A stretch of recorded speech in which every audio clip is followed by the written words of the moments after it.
नमस्कार साथियों, स्वागत है आपका हमारे YouTube चैनल पर। तो दोस्तों, दुनिया में पिछले कुछ महीनों में ऐसी बड़ी बड़ी हलचलें हुई हैं जो दूर तक, जो फ्यूचर में जाकर अपना असर दिखाना शुरू करेंगी। बहुत सी बड़ी हेडलाइंस हमने पिछले कुछ महीनों में सुनी, जैसे कि टैरिफ के साथ जुड़े हुए मुद्दे हमने सुने।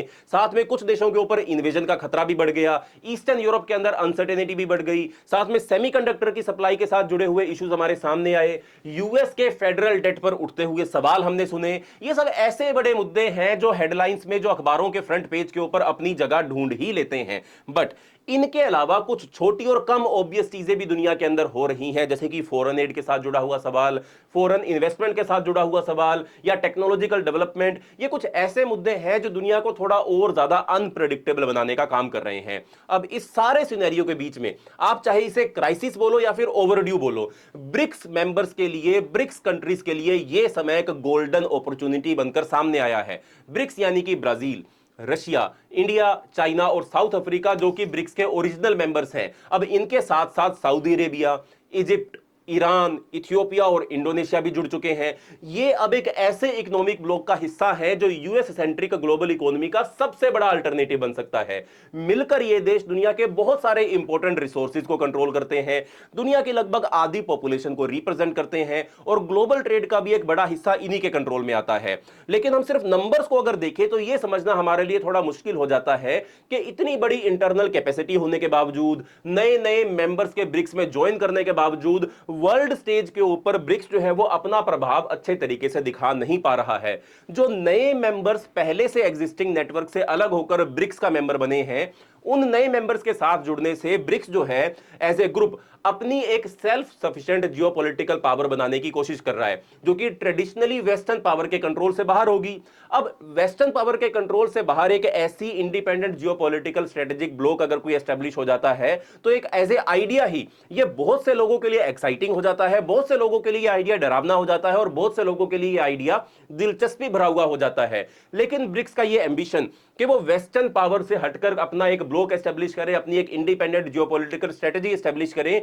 ये ब्रिक्स का एंबिशन कोई नया नहीं है। जब से ब्रिक्स 2009 में बना था, तब से यही इनका एंबिशन, यही इनका गोल रहा है। लेकिन साथ में तब से लेकर अब तक ब्रिक्स ने एक एनुअल फोटो ओप के अलावा कुछ खास हासिल नहीं किया, जिसमें दुनिया के पॉलिटिकल बैड बॉयज एक साथ तस्वीर खिंचवाते हैं और बस बात खत्म हो जाती है। बट अब समय बदल चुका है, अब चीजें बदल रही हैं, अब ब्रिक्स का साइज बढ़ रहा है, ब्रिक्स की कैपेसिटी भी एक्सपेंड हो रही है, और सबसे इंपॉर्टेंट बात, दुनिया के बाकी ग्रुप्स, दुनिया के बाकी नेटवर्क अपने आप ही ब्रिक्स के रास्ते से धीरे धीरे हटते हुए चले जा रहे हैं।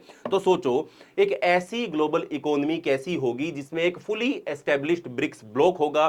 क्या यह सच में होने वाला है? और अगर हां, तो इसमें कौन कौन सी रुकावटें आ सकती हैं? तो चलिए, आज की हमारी इस वीडियो में हम ब्रिक्स के फ्यूचर के बारे में, ब्रिक्स की अपॉर्चुनिटीज के बारे में, एंड ब्रिक्स के साथ जुड़ी हुई समस्याओं के बारे में काफी डिटेल में जाकर डिस्कशन करते हैं। बट उससे पहले, चैनल का नाम है दिया ये सब, मेरा नाम है राही मेहता, चैनल को अभी सब्सक्राइब कर ले ताकि आप ऐसी इंफॉर्मेटिव वीडियोस देखते रहें। तो दोस्तों, अगर मैं टेक्निकली बात करूं तो ब्रिक्स 2006 से ही टेक्निकली एक्टिव है, जब न्यूयॉर्क में यूनाइटेड नेशन जनरल असेंबली के दौरान पहली बार यह ग्रुप जो था वो सामने आया था।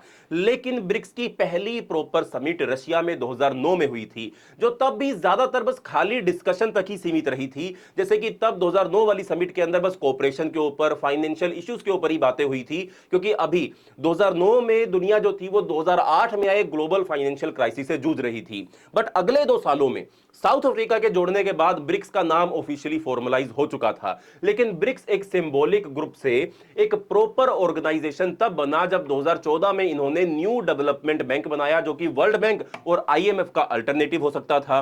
देखो, प्रोग्रेस धीरे जरूर थी लेकिन आगे बढ़ रही थी। अब इजिप्ट, इथियोपिया और यूएई एंड सऊदी अरेबिया को भी ऑफिशियली लास्ट साल जो है वो ब्रिक्स के अंदर इंक्लूड कर लिया गया है। अर्जेंटीना भी ब्रिक्स का मेंबर बनना चाहता था, बट अर्जेंटीना की इंटरनल पॉलिटिक्स के चलते वो ब्रिक्स के साथ अभी नहीं जुड़ पाया, उनका वो प्लान चौपट हो गया। अब मैंने ब्रिक्स के ऊपर पहले भी एक वीडियो बनाई थी जिसके अंदर मैंने ब्रिक्स की फाउंडेशनल डिटेल्स को डिस्कस किया था, तो मैं उन चीजों को अभी यहां पर रिपीट नहीं करूंगा। बट इन सारी चीजों को समझने के बाद, पढ़ने के बाद, जानने के बाद ये बात तो हमारे लिए क्लियर हो गई कि अब ब्रिक्स जो है वो अपनी पहचान बना रहा है। इंडोनेशिया के नए एडिशन के साथ या दूसरी कंट्रीज के नए एडिशन के साथ चीजें जो है वो लगातार चेंज होती जा रही हैं। ब्रिक्स का अब का जो मुद्दा है ये अब ज्यादा सेंसिटिव हो जाता है, क्योंकि अब ब्रिक्स के जो कुछ मेंबर नेशंस हैं वो एग्रेशन के साथ वॉर्स के अंदर भी शामिल हैं। मैं रशिया की बात कर रहा हूं। कुछ ब्रिक्स के जो मेंबर्स हैं वो ऑथोरिटेरियन लीडर्स के कंट्रोल में है। मैं चाइना की बात कर रहा हूं। कुछ ब्रिक्स जो है जो उसके मेंबर हैं वो ओपनली ह्यूमन राइट वायलेशन भी कर रहे हैं। मैं चाइना और रशिया दोनों की बात कर रहा हूं। इन सभी चिंताओं के बावजूद इंडिपेंडेंट नेशंस का एक ऐसे सिस्टम का अल्टरनेटिव ढूंढना या चाहना जो उन्हें यूएसए के कंट्रोल के नीचे रखता है, ये अपने आप में गलत नहीं है। यानी कि ब्रिक्स कंट्रीज कुछ गलत नहीं कर रही हैं कि अगर वो यूएसए के सिस्टम से या यूएसए के कंट्रोल वाले सिस्टम से हटकर अपने लिए एक इंडिपेंडेंट सिस्टम एस्टेब्लिश करना चाहते हो, इसमें कोई गलत नहीं है। अगर यूएसए, यूके, ऑस्ट्रेलिया और कनाडा को भी अपनी नॉर्मल ऑपरेशंस के लिए किसी चाइनीज सिस्टम का इस्तेमाल करना पड़ता तो शायद वो भी एक अल्टरनेटिव जरूर ढूंढते। तो ब्रिक्स नेशन जो कर रहे हैं वो गलत नहीं कर रहे हैं। वैसे देखा जाए तो यह कहना भी गलत नहीं होगा कि जो देश हिस्टोरिकली और कल्चरली यूएसए के साथ अलाइंड रहे हैं उनके लिए अब यूएसए उतना प्रेडिक्टेबल नहीं रहा है। इसी वजह से ब्रिक्स अब एक सीरियस और अट्रैक्टिव इनिशिएटिव बन रहा है। जो पिछले 10-15 सालों तक बस एक बातचीत का मुद्दा ही था, अब अगर सब कुछ प्लान के मुताबिक चला तो ब्रिक्स के देश अपनी एक नई करेंसी भी बना सकते हैं जो यूएस डॉलर के सिस्टम से बाहर होगी। इसका मतलब यह होगा कि ये देश अपने बीच में ट्रेड और फाइनेंस बिना किसी बाहरी इंफ्लुएंस के कर सकेंगे। एक तरीके से ये कम टाइटली इंटीग्रेटेड यूरोपियन यूनियन बनाने की कगार के ऊपर आगे बढ़ने की कोशिश कर रहे हैं। लेकिन असली सवाल यह है कि क्या ब्रिक्स सच में अपनी दिखाई हुई तस्वीर को पूरा कर पाएगा? जवाब है शायद नहीं। कम से कम बिना एक बड़े सेक्रीफाइस के तो ब्रिक्स कंट्रीज जो है वो अपने एंबिशन को अचीव नहीं कर पाएंगी, क्योंकि ब्रिक्स के सारे देश मिलकर भी अभी तक वो सारी चीजें नहीं बना पा रहे हैं जो ग्लोबल इकोनॉमी को सस्टेन करती हैं। लेकिन यह बदल भी सकता है। अगर BRICS Russia, Brazil, Middle East से नेसेसरी रिसोर्सेज को अपने कंट्रोल में ले ले और चाइना से प्रोडक्शन को स्ट्रीमलाइन करवाए तो शायद ऐसा हो भी सकता है। और सच कहूं तो यह प्रोसेस ऑलरेडी शुरू भी हो चुका है। जैसे कि ब्राजील अब चाइना का प्राइमरी फॉरेन फूड सोर्स बन चुका है, जो चाइना के टोटल इंपोर्ट्स का 25% सप्लाई करता है। पहले चाइना और अमेरिका के जो एग्रीकल्चर इंपोर्ट एक्सपोर्ट थे वो बहुत ज्यादा थे, बट अब चाइना ने धीरे धीरे यूएसए के एग्रीकल्चर पर डिपेंडेंस कम करनी शुरू कर दी है और ब्राजील उसके अल्टरनेटिव के रूप में सामने आया और ब्राजील ब्रिक्स का मेंबर भी है। लेकिन यह डेवलपिंग सिम्बायोटिक रिलेशनशिप अभी भी वेस्टर्न पावर से पूरी तरीके से इंडिपेंडेंट नहीं हुई पाई है। जैसे कि ब्रिक्स ने अगले कुछ 2 सालों के अंदर अचीव करने का वादा किया था, अभी तक फुली इंडिपेंडेंट हम वेस्टर्न पावर से नहीं हो पाए हैं। अगर पॉलिटिकल टेंशंस को साइड में रखो तो भी एक कल्चरल और इंस्टीट्यूशनल फ्रेमवर्क की कमी है ब्रिक्स के अंदर, जो यूरोपियन यूनियन के पास मौजूद है। लेकिन ब्रिक्स के पास अभी तक ऐसा कोई भी एक फ्रेमवर्क मौजूद नहीं है। यूरोपियन यूनियन के पास यूरोपियन कमीशन है, पार्लियामेंट है, कोर्ट ऑफ जस्टिस है, जो साथ मिलकर यूरोपियन यूनियन के कानून को बनाते हैं, लागू करते हैं, इंटरप्रेट करते हैं और ये सारे मेंबर स्टेट्स के ऊपर लागू होते हैं। इसके अलावा यूरोपियन काउंसिल भी है, जहां पर हेड्स ऑफ स्टेट पॉलिसी को इंट्रोड्यूस करते हैं जो दूसरे मेंबर्स को फॉलो करनी होती है। वहीं दूसरी तरफ ब्रिक्स के पास अपना एक अलग बैंकिंग एंटिटी तो है जो कि इंपॉर्टेंट है, लेकिन एक सेंट्रल बैंक की तरीके से न्यू डेवलपमेंट बैंक काम नहीं करता है। इसका मतलब ब्रिक्स एक लूज एसोसिएशन ही रिप्रेजेंट करता है, जिसमें अब तक कोई ऐसी सुपर पावर अथॉरिटी नहीं बनी है जो अपने मेंबर्स के बीच स्टेटस को एनफोर्स करवा सके। अगर ब्रिक्स सच में अपनी पूरी पोटेंशियल तक पहुंचना चाहता है तो इसे एक स्ट्रॉन्ग इंस्टीट्यूशन की जरूरत होगी जो क्रेडिबल अथॉरिटी के साथ काम करे, ताकि पूरे ग्रुप को एक लाइन में रखा जा सके। और यह थोड़ी प्रॉब्लम हो जाती है क्योंकि इन मेंबर स्टेट्स के लीडर्स अपनी पावर को किसी सुपर नेशनल बॉडी को देने के लिए बिल्कुल भी एक्साइटेड नहीं दिखाई देते हैं। हां, ब्रिक्स समिट में काफी डिसीजन लिए जा रहे हैं, लेकिन यह रूल्स तब तक फॉलो होते हैं जब तक बड़े प्लेयर्स अपना डिप्लोमेटिक मिडिल फिंगर नहीं दिखाते हैं। अगर किसी बड़े मेंबर ने अपनी चालाकियां दिखाई तो अभी के ब्रिक्स के फ्रेमवर्क में दूसरे मेंबर्स के पास कोई रियल पावर नहीं बचती है उसके डिसीजन को रोकने के लिए या उसके एक्शन को रोकने के लिए।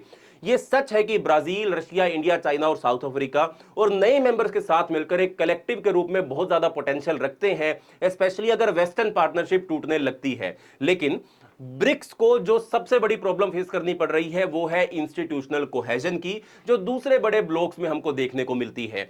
चाइना और इंडिया जैसे इलेक्ट्रॉनिक्स, मशीनरी और टेक्सटाइल बनाने के लिए साथ में काम करते हैं, लेकिन दोनों का आउटलुक जो है चाइना और इंडिया का वो बिल्कुल अलग है। बॉर्डर डिस्प्यूट्स को साइड में रखो तो भी दोनों की इकोनॉमीज में काफी बड़ा इंबैलेंस और डिस्ट्रेस भी मौजूद है। इंडिया का चाइना के साथ ट्रेड डेफिसिट बहुत ज्यादा है, मतलब इंडिया चाइना से ज्यादा इंपोर्ट करता है और चाइना को कम एक्सपोर्ट करता है। फॉरेन इन्वेस्टमेंट के मामले में भी दोनों एक दूसरे से बिल्कुल अलाइन नहीं रखते हैं या एक दूसरे के साथ नहीं आते हैं। चाइना के बेल्ट एंड रोड इनिशिएटिव जो अफ्रीका और एशिया में पैसे डाल रहा रहा है, उसके साथ ही पाकिस्तान को भी सपोर्ट चाइना की तरफ से जो मिल रहा है, ये क्लियरली इंडिया के एशिया ग्रोथ कॉरिडोर के साथ कंफ्लिक्ट में है, जो इंडिया ने जापान के साथ लॉन्च किया था। बात यह भी है कि इंडिया ने बेल्ट एंड रोड इनिशिएटिव को ज्वाइन करने के लिए जो ऑफर था उसको रिफ्यूज कर दिया था, क्योंकि इंडिया अपनी सोवरेनिटी और डेट कंसर्न्स को लेकर चिंतित था। इसी वजह से ट्रेड फ्लो अभी भी एसिमेट्रिकल है और अंडर डेवलप्ड बना हुआ है।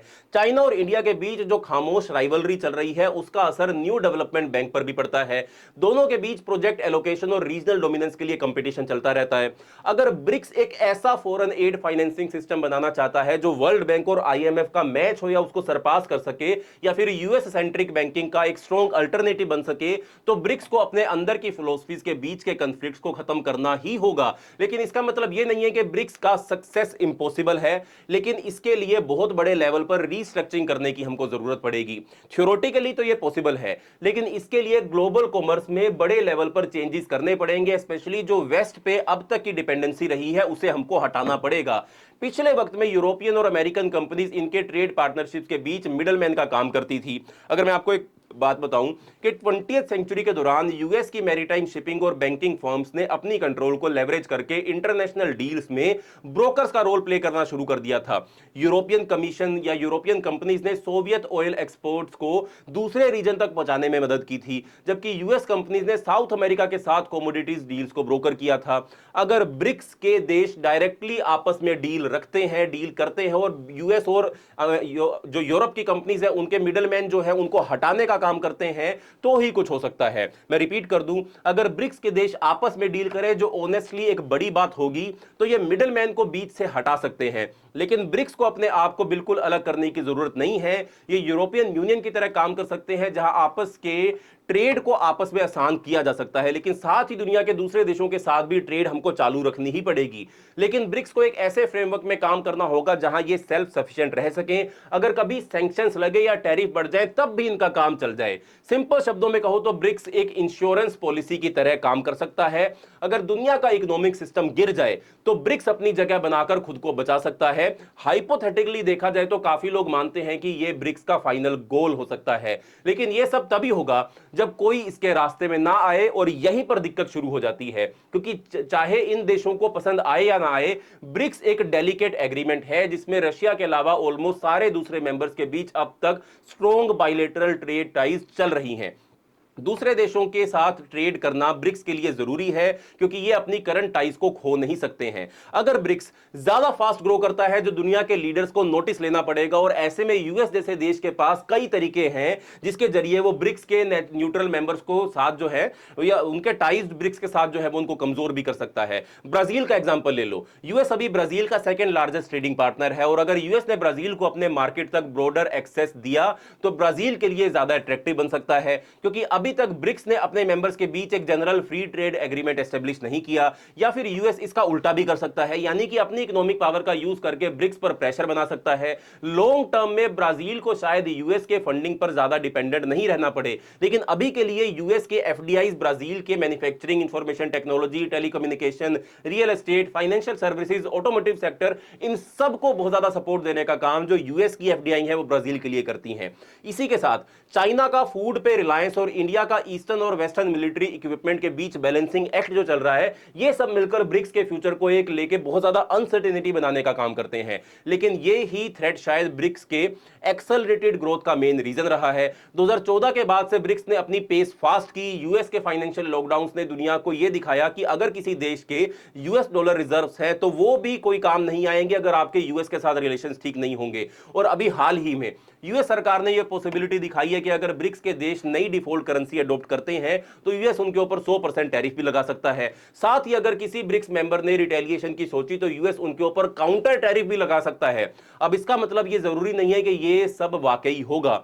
असल में ये ज्यादातर एक एग्रेसिव थ्योरेटिकल थ्रेट की तरह लगता है, ताकि डिसेंटर्स को नए स्टेटस को के साथ लाइन में रखा जा सके। लेकिन ऑनेस्टली देखा जाए तो ये बात ज्यादा अच्छी भी नहीं लग रही है कि यूएस जो है वो अभी भी डिक्टेट करने की कोशिश कर रहा है। सोचो एक मिनट के लिए, एक बंदा जो स्कूल से नया पास आउट हुआ है उसे एक बड़ी कंपनी में नौकरी मिली है जो अपने ग्रेट बेनिफिट्स के लिए मशहूर भी है, लेकिन कुछ ही हफ्ते काम करने के बाद कंपनी के बॉस और बोर्ड एक साथ रिलेशन जो है वो चेंज कर देते हैं। हर महीने एक नया बॉस आना शुरू हो जाता है। कुछ बॉस कोऑपरेशन और प्रमोशन के स्टेप्स के बारे में बात करते हैं, जबकि दूसरे डायरेक्टली धमकी देते हैं कि अगर जॉब प्रोफाइल किसी दूसरी जगह देख लिया, अगर आपका आपका सीवी किसी और कंपनी के साथ देख लिया तो बिना किसी कंपनसेशन के तुरंत आपको नौकरी से निकाल दिया जाएगा। पहले तो कोई भी हाँ में हाँ मिलाएगा क्योंकि उन्हें अपनी सैलरी और बेनिफिट के साथ स्टेबल रहना है, लेकिन जो बंदा ऐसे एनवायरनमेंट में काम कर रहा होगा तो क्या वो सीरियसली अल्टरनेटिव ढूंढने के बारे में नहीं सोचेगा? भले ही उसे थोड़ा कम सैलरी मिले, लेकिन अगर सिक्योरिटी मिले तो बंदा उसी तरफ ही जाएगा ना। अगर ये अनसर्टेनिटी चलती रही और यूएस एक अनप्रेडिक्टेबल इकोनॉमिक प्लेयर के रूप में देखा गया, तो वो देश जो ट्रेडिशनली वेस्टर्न अलाइन रहे हैं वो भी ग्लोबल इन्फ्लुएंस में थोड़ी डाइवर्सिटी के ऑप्शंस को कंसीडर करने के लिए मजबूर हो जाएंगे। लेकिन ब्रिक्स के साथ काफी देशों को जोड़ना इतना आसान नहीं है जितना एक सेफ ऑप्शन ढूंढना लगता है। तो दोस्तों, भले ही ब्रिक्स ग्रो कर रहा है, लेकिन इसका मतलब यह नहीं है कि यूरोपियन यूनियन की तरह मिलकर ये सब देश काम कर पाएंगे। इजिप्ट और इथियोपिया का ही ले लो, दोनों ने 2024 में ब्रिक्स को ज्वाइन किया था। दोनों देश एक इंडिपेंडेंट इकोनॉमिक अलायंस का हिस्सा बनने के लिए इंटरेस्टेड थे। एक नई करेंसी की पॉसिबिलिटी और एक बैकअप प्लान, अगर वेस्टर्न कंट्रीज के उनके साथ रिलेशन बिगड़ जाए तो एक बैकअप प्लान की तैयारी में वो थे। लेकिन उसी समय इथियोपिया ने नील रिवर के ऊपर अपना रेनेसो डैम कंस्ट्रक्ट करना कंटिन्यू किया, जिसकी वजह से इजिप्ट ने इथियोपिया को कई बार धमकियां दी, जिसके चलते दोनों के रिलेशन जो थे वो बिगड़ने शुरू हो गए। ये दिक्कत सिर्फ नए मेंबर्स तक सीमित नहीं है, कुछ फाउंडिंग मेंबर्स के भी अपने इकोनॉमिक कॉन्फ्लिक्ट्स ब्रिक्स के अंदर मौजूद हैं। ब्रिक्स की लीडरशिप को हर साल रोटेट किया जाता है, लेकिन असल में चाइना ही इस ग्रुप का बिग बॉस है जो पूरी सेटिंग को बनाया बिगाड़ सकता है। अगर ब्रिक्स को एक्चुअली काम करता देखना है तो बाकी मेंबर्स को अपनी थोड़ी ऑटोनॉमी सैक्रिफाइस करनी पड़ेगी, तब ये सिस्टम पूरा काम कर पाएगा। सच बोले तो रशिया के लिए ये ज्यादा बड़ी प्रॉब्लम नहीं रही है। अब जैसे जैसे सैंक्शंस रशिया के ऊपर बढ़ते जा रहे हैं, रशिया नए नए कॉन्फ्लिक्ट्स के अंदर शामिल होता जा रहा है, तो चाइना के साथ रशिया का जो इकोनॉमिक बॉन्ड है वो और भी ज्यादा आसान होता जा रहा है या और भी ज्यादा स्ट्रॉन्ग होता जा रहा है। चाइना और रशिया दोनों की इकोनॉमीज एक दूसरे को कॉम्प्लीमेंट भी करती हैं। रशिया को चाइना के इंडस्ट्री और बैंक से फाइनेंशियल असिस्टेंस और सप्लाई मिलती है, जबकि चाइना को इसका रिटर्न मिलता है रशिया के ऑयल और नेचुरल गैस के रूप में, जो चाइना के एनर्जी की भूख को पूरा करने का काम करता है। ये चाइना के लिए भी एक परफेक्ट मैच है क्योंकि रशिया का चाइना पे ज्यादा डिपेंडेंस है, ना कि इसका उल्टा। लेकिन इंडिया के केस में चीज नहीं है। इंडिया ने ग्लोबल इकोनॉमी में अच्छी प्रोग्रेस की है, लेकिन सच यह है कि इंडिया अभी भी चाइना से 20 साल पीछे है। इंडिया अभी भी एक डेवलपिंग इकोनॉमी है जो ईस्ट और वेस्ट दोनों के साथ क्लोज टाइज रखना चाहता है। इंडिया की लीडरशिप ने क्लियरली ये सिग्नल दिया है कि वो मैन्युफैक्चरिंग के फील्ड में चाइना के साथ गैप को क्लोज करना चाहता है। इसलिए यह बात सच है कि अगर ज्यादा देश ब्रिक्स के साथ जुड़ते हैं, स्पेशली जो वेस्टर्न रिलेशनशिप से नाराज है, तो ब्रिक्स को ग्रो करना आसान होगा। लेकिन असली दिक्कत यह है कि अलग अलग देशों को पास लाने से या अपने अलग अलग देशों के ब्रिक्स में आने के लिए अलग अलग मोटिवेशंस हैं। जो सब ब्रिक्स के लिए, जो सब कंट्रीज हैं जो ब्रिक्स का मेंबर बन रही हैं, वो ब्रिक्स से कुछ अलग अलग ही एक्सपेक्ट करने का काम करती हैं।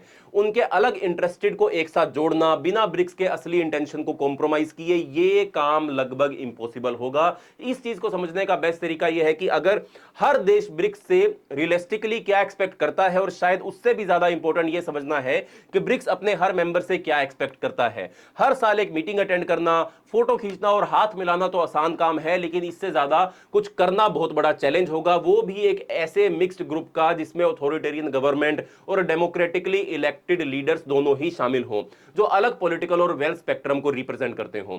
तो दोस्तों, इन गवर्नमेंट्स के बीच भी पूरी यूनिटी नहीं है। इनके अपने इंटरनल पॉलिटिक्स हैं जो ब्रिक्स के डिसीजन मेकिंग को और भी ज्यादा मुश्किल बना सकती हैं। तो दोस्तों, ये थी हमारी आज की वीडियो। अगर आपको वीडियो इंफॉर्मेटिव लगी हो तो वीडियो को लाइक करें, चैनल को सब्सक्राइब करें, वीडियो को शेयर करें। मिलते हैं अगली वीडियो के अंदर, तब तक के लिए बाय बाय, धन्यवाद, जय हिंद।